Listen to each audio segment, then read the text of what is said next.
So, the theater going experience that forever changed my life was the Broadway musical In the Heights by Lin-Manuel Miranda.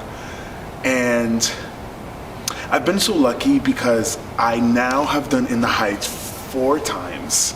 And that's obviously ranging from community theater to then summer stock, and then I've done 2 professional productions of In the Heights. And the reason why every time I do In the Heights that it's my favorite experience is because I see my people.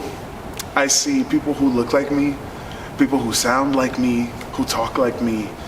And I think that we all crave to be represented and to see our story being told in a way that makes you think like, oh my gosh, I know what that feels like, or I know what that is. And for me, In the Heights has always been that. Hearing salsa, hearing like tones of bachata and merengue, which is like crazy to think about that was on a Broadway stage. And so the fact that I've done this around, the country, and I've been able to just dance to my music and sing the music that I know that I've heard growing since being a kid, it's like a dream come true every time I get to do In the Heights. So when you go see a show and there's like a spectacle factor to it, we can reference like, let's say, Elphaba and Wicked and the big Defying Gravity moment, right? As an audience member, you're seeing that moment, and first of all, you're probably shocked and you're like, how is this happening? And the fact that you're even asking yourself that as an audience member, that's like the magic of like crew and all the cooks in the kitchen coming together. So many parts of Rent that are beautiful, but one big standout for me, I would say, is when we as an ensemble stand and just look out into the audience and get to sing Seasons of Love. That song is so popular, and just to look out and to see people mouthing the words is always like that moment where we feel, I would say, the most connected. People need theater, people need live events. The reality is, when you go see a show, whether it's a concert, a play, a musical, whatever it may be, the people sitting in the audience kind of need that moment to just like for 2 hours sit back, not think about their life, and just kind of connect with what's happening in front of them.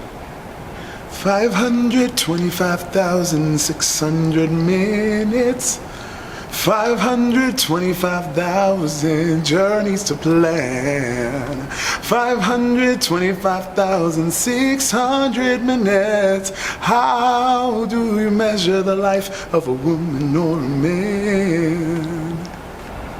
To anyone following their dream, I would say what you have to understand is that there's no one right way to do it. Everyone has their journey, and speaking personally, I now am performing on stage and professionally. However, I worked at a bank after college for like 4 years. And I think that the question that I had to ask myself, and it was a very real moment to have and kind of a deep one, is, and this kind of in Rent the musical also is said, is, no day but today. So if today was the last day, would you be happy with the things you've done? And I think that that's something that keeps the fire alive. I would also say that if you're gonna go for it, do it strongly. And in the words of one of my favorite directors I ever had, strong and wrong. So if you go for something 100% and you see the product, whether you're not quite succeeding quite yet, at least your work is carved out, or what it is you got to do to achieve what you want to do. You are your story, and no one can forge that. No one can make that up, and only you have, only you have the answer. You are the answer, and every no is one step closer to a yes. If there's someone that is in the field that you want to do, and they're doing the thing and they're working and they're gigging all the time, I would say shoot them a message, DM them, email them if you can, because you're gonna miss 100% of the shots you don't take. And I myself have met beautiful people who have been so generous with their time. And it's something as so simple as, hey, can we get a coffee? I want to pick your brain, and I see that you are someone who's doing the thing and you're inspiring to me, and I just want to, anything that you can give me, I will take. And I think that also people are more generous than you think, and they want to kind of pass on the knowledge and give that gift of like, this is what I know here, and maybe they can learn from you too. All right, hold up.